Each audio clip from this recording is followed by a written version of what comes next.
Indian market இந்த வாரம் தொடக்கத்துல இருந்தே ஒரு நல்ல பெர்ஃபார்மன்ஸ் குடுத்துட்டு இருக்கு. ஸோ இது கன்சிஸ்டன்ட்டா நம்ம எடுத்துக்கலாமா? இல்ல இதுவும் ஒரு ஷார்ட் கவரிங் தானா? இத எப்படி புரிஞ்சுக்கலாம் சார்? பங்கு சந்தை மேல போறதுக்கு நெறைய ஃபண்டமெண்டல் ரீசன்ஸுமே இருக்கு. டாலர் வீக் ஆகும்போது என்ன ஆகும்னாக்கா, எஃப்ஐஐஸ் எப்பவுமே என்ன பண்ணுவாங்க, எமர்ஜிங் மார்க்கெட்ஸ் வருவாங்க. எமர்ஜிங் மார்க்கெட்ல நல்லா பெர்ஃபார்ம் பண்ணிட்டு இருக்க ஒரு கண்ட்ரி, எக்கானமி பார்த்தீங்கன்னா இந்தியா. அது மட்டும் இல்லாம நம்ம ஏர்னிங் பீரியட் இப்போ வந்து ஏப்ரல் மாசம் பார்த்தீங்கன்னாக்கா, அந்த குவார்ட்டர்லி ரிசல்ட்ஸ் வர பீரியட் எல்லாமே என்கரேஜிங்கா தான் இருக்கு. அண்டு எப்பவுமே இல்லாத அளவுக்கு நமக்கு சிபிஐன்னு சொல்லக்கூடிய அந்த ஒரு இன்ஃப்ளேஷன் 3.34% ரொம்ப கம்ஃபர்டபுளா இருக்கு. ஆல்ரெடி 2 ரேட் கட்ட குடுத்துட்டாங்க. லோ இன்ஃப்ளேஷன் இருக்கிறதுனால இன்னொரு ரேட் கட்டுக்குமே பாசிபிலிட்டி இருக்கு. இது நம்ம ஒரு ஷார்ட் கவரிங் அப்படின்னு சொல்றத விட, ஃபண்டமென்டலாவே வந்து ஒரு லாங் டெர்முக்கு ஒரு மார்க்கெட் மேல போறதுக்கான நெறைய ரீசன்ஸ் இருக்கு. மார்க்கெட் நல்லா பெர்ஃபார்ம் பண்ணிட்டு இருந்தாலும், இன்னொரு பக்கம் கோல்டோட பிரைஸும் இன்னைக்கு ஹிஸ்டாரிக்கல் ஹைல இருக்கிறத பார்க்குறோம். 22 கேரட் கோல்டு 1 கிராம் 9,000 கிராஸ் பண்ணிருச்சு. ஸோ கோல்டு மார்க்கெட் இப்ப எப்படி இருக்கு? ஒரு இன்வெஸ்டர் இந்த கோல்டு மார்க்கெட்ட எப்படி அப்ரோச் பண்ணும் சார்? கோல்டு இன்னைக்கு பார்த்தீங்கன்னாக்கா, அந்த ஒரு சைக்காலஜிக்கல் பேரியர்ன்னு சொல்லக்கூடிய 1,00,000 பர் 10 கிராம்ஸ். அத இன்னைக்கு பிரீச் பண்ணியிருக்கு. அக்ஷய திருதியா வந்துட்டு இருக்கு. அதுக்கு அது ஒரு ஆஸ்பீஷியஸ் டே அன்னைக்கு கோல்டு வாங்குனாக்கா, ஒரு நம்பிக்கை. நெறைய நமக்கு வந்து இன்னும் நெறைய செல்வம் சேரும் அப்படின்னு. அந்த டேக்கு முன்னாடி பார்த்தீங்கன்னாக்கா, கோல்டு ஒரு பெரிய ஒரு ராலிய குடுத்திருக்கு அது.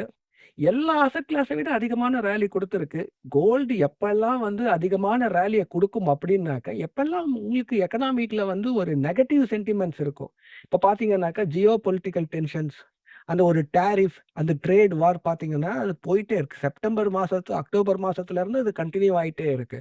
இன்னமும் பார்த்தீங்கன்னா, இன் யுஎஸ்ஸுக்கும், சைனாக்கும் இருக்கக்கூடிய அந்த ஒரு கோல்டு வார், ட்ரேட் வார் அதுவே இப்ப ரொம்ப அதிகமா தான் இருக்கு. ஸோ இது மாரியான ஒரு சூழ்நிலையில தங்கம் வந்து கண்டிப்பா ஒரு ராலிய குடுக்கும். இப்ப அது நடந்துகிட்டு இருக்கு அது. இது மட்டும் இல்ல. இது மாரி ஒரு 4 ரீசன் இருக்கு. முதல்ல டாரிஃப் ஒரு நெகட்டிவ் சென்டிமென்ட் அப்டின்னாக்க, எப்பல்லாம் வந்து யுஎஸ் டாலர் வீக் ஆகுதோ, அப்பல்லாம் என்ன ஆகும்னா, கோல்டு ஆட்டோமேட்டிக்கா ஸ்ட்ரெங்தன் ஆகும். அண்ட் இது பார்த்தீங்கன்னாக்கா, டாலரைசேஷன். இன்னைக்கு பார்த்தீங்கன்னாக்கா, உலகம் முழுக்க நீங்க வந்து ஏதாவது ஒரு ட்ரேட் பண்ணணும், பரிவர்த்தனை பண்ணணும், டிரான்சாக்ஷன் பண்ணணும்னாக்கா, நீங்க டாலர வச்சு தான் பண்ணணும். ஆனா, இன்னைக்கு நெறைய எக்கனாமிஸ் பார்த்தீங்கன்னாக்கா, கோல்டு அத வச்சியும் பண்றதுக்கு முயற்சி பண்ணிட்டு இருக்காங்க. ஸோ டாலரைசேஷன் டாலரோட டாமினன்ஸ கம்மி பண்ணணுன்றதுக்கு வந்து ஆல்டர்னேட்டிவ் என்னன்னு பார்த்தீங்கன்னா, கோல்டு. அந்த ரீசன்க்காக தான் பார்த்தீங்கன்னா, நெறைய எக்கனாமிஸ் தங்கத்த வந்து வாங்க ஆரம்பிச்சுட்டாங்க.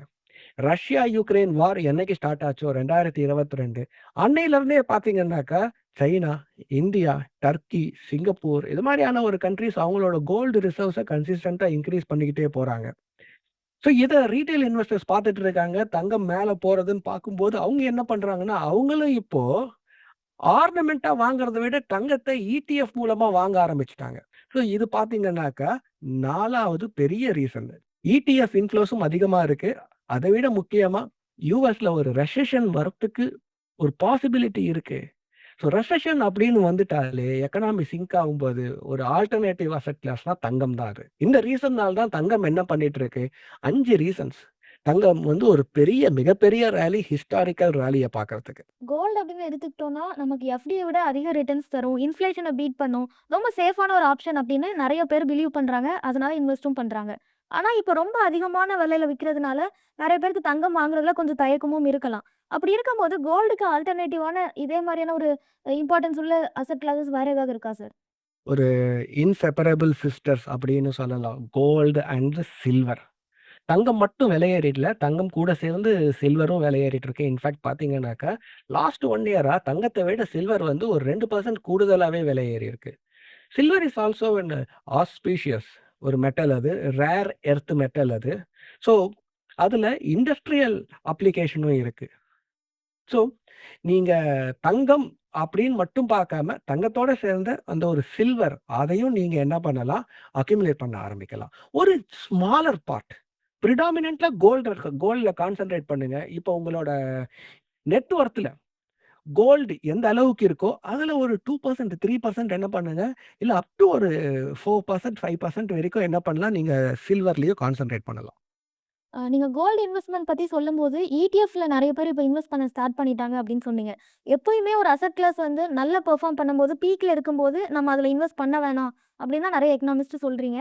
அப்படி இருக்கும்போது, இப்போ இடிஎஃப்ல இன்வெஸ்ட் பண்றவங்க, இல்ல ரெகுலரா எஸ்ஐபி போடுறவங்கலாம் இத கன்டின்யூ பண்ணலாமா? இல்ல இந்த டேர்ம்ல அத கொஞ்சம் பாஸ் பண்ணணுமா சார்? இல்லம்மா, எஸ்ஐபியோட எசன்ஸே என்னன்னாக்கா, அந்த ஒரு வேல்யூவேஷன் அதிகமா இருந்தாலும், கம்மியா இருந்தாலும், நம்ம அந்த எஸ்ஐபிய டிசிப்ளின்க்காக கன்டின்யூ பண்றது தான் எஸ்ஐபியோட எசன்ஸ் அது. ஏன்னா ரீட்டெயில் இன்வெஸ்டர்ஸ் நீங்க ஸ்டாப் பண்ணிட்டீங்கன்னா, அப்புறமா நீங்க அத வந்து ரீஸ்டார்ட்டே பண்ண மாட்டாங்க. Majority of the retail investors. Having said that எப்போ ஒரு அசெட் அது பங்கு சந்தையா இருக்கலாம், ரியல் எஸ்டேட்டா இருக்கலாம், தங்கமாவும் இருக்கலாம். ஒரு 2 வருஷம், 3 வருஷம் ஒரு மிகப்பெரிய ரிட்டர்ன்ஸ குடுத்ததோ, வரப்போற காலங்கள்ல அதோட ஒரு வளர்ச்சி இந்த அளவுக்கு இருக்காது. அதை விட கம்மியா தான் இருக்கும் அது. நெறைய இடத்துல பார்த்தீங்கன்னா, 2012லருந்து 2019 வரைக்கும் தங்கம் வந்து 0 ரிட்டர்ன்ஸ் குடுத்த பீரியட்லாம் இருக்கு. 2012லருந்து 2019. அதுக்கப்புறம் தான் தங்கத்தோட ரேலி கொஞ்சம் கொஞ்சமா அதிகரிக்க ஆரம்பிச்சது. ஸோ, இது வந்து ஒரு டைம் கரெக்ஷன்னு சொல்லுவாங்க, இன்வெஸ்டிங்ல. அது மாரியான ஒரு ஜோன்ல போகறதுக்கும் ஒரு சான்ஸ் இருக்கு. ஆனா, அது எதை டிட்டர்மைன் பண்ணும் அப்டின்னாக்கா, இந்த ட்ரேட் வார், இந்த ஒரு எக்கனாமிக் வார், டாரிஃப் இது கன்டின்யூ ஆயிட்டே இருக்கு அப்டின்னாக்கா, நிச்சயமா தங்கம் மேல போறதுக்கான ஒரு வாய்ப்பு இருக்கு. எதனாலன்னா, எக்கனாமிஸ்ட் வாங்க ஆரம்பிச்சுக்கிட்டே இருப்பாங்க. அவங்க எப்ப ஸ்டாப் பண்றாங்க? இந்த நெகட்டிவ் சென்டிமென்ட் எப்ப ஸ்டாப் ஆகுமோ, கண்டிப்பா கோல்டு பிரைஸ் கீழ விழும். என்னன்னாக்கா, கொஞ்சம் ஒரு பாசிட்டிவ் சென்டிமென்ட்ஸ், பேலன்ஸ்டு சென்டிமென்ட்ஸ் வரும்போது. இப்போ நம்ம பேசுன மாதிரி மார்க்கெட்டும் கொஞ்சம் நல்லா பெர்ஃபார்ம் பண்ணிட்டு இருக்கு. அதே மாரி கோல்டும் ஹிஸ்டாரிக்கல் ஹைல இருக்கு. இது 2யும் பேஸ் பண்ணி ஒரு இன்வெஸ்டர் இப்போ அவங்க போர்ட்ஃபோலியோல ஏதாவது ரீபேலன்ஸ் பண்ணணுமா? இல்ல எப்படி மெயின்டெயின் பண்ணிட்டு இருக்காங்களோ அப்படியே கன்டின்யூ பண்ணலாமா சார்? பங்கு சந்தைய பொறுத்தவரைக்கும் you should be a long term investor. இன்னைக்கு மார்க்கெட் 79,500 சென்செக்ஸோட குறியீடு. 73லருந்து 79,500 வந்துடுச்சு அப்படின்றதுனால, இன்னைக்கு எல்லாத்தையும் விக்க வேண்டிய அவசியம் இல்ல. சென்செக்ஸ் பார்த்தீங்கன்னாக்கா, இன்னைக்கு 79,500லேருந்து ஒரு 1,00,000 கண்டிப்பா 2 வருஷத்துல போகும். 1.5 லேக் இன்னொரு ஒரு 5 ஆர் 6 இயர்ஸ்ல போகும். ஸோ, அத மாதிரியான ஒரு ஹிஸ்டாரிக்கல் ஹைஸ பங்கு சந்தை டச் பண்ணிக்கிட்டே தான் இருக்கும். ஸோ, நீங்க என்ன பண்ணணும்? Look at the long term horizon. தங்கத்த பொறுத்தவரைக்கும், உங்களோட இருப்பு எவ்வளோ இருக்குன்னு பாருங்க. நீங்க வந்து உங்க நெட் வொர்த்ல ஆல்ரெடி ஒரு 20% மேல தங்கம் வச்சிருந்தீங்கன்னா, ஸ்லோ டவுன் பண்ணுங்க. போதும். வேற அசெட்ல கான்சன்ட்ரேட் பண்ணலாம் நீங்க. போர்ட்ஃபோலியோல ஒரு 20% கோல்டுக்கு அலோகேட் பண்றது நல்லாருக்கும் அப்படிங்கிற மாரி சொன்னீங்க. இந்த 20% நம்ம டிஜிட்டல் கோல்டா வச்சுக்கிறது எவ்வளோ பெர்சன்டேஜ் ஒதுக்கலாம்? பிசிக்கல் கோல்டா எவ்வளோ பெர்சன்டேஜ் ஒதுக்கலாம் சார்? 20%ன்றது மேக்ஸிமம். ம். ஐடியலா பார்த்தீங்கன்னா 15% போதுமானது தான்.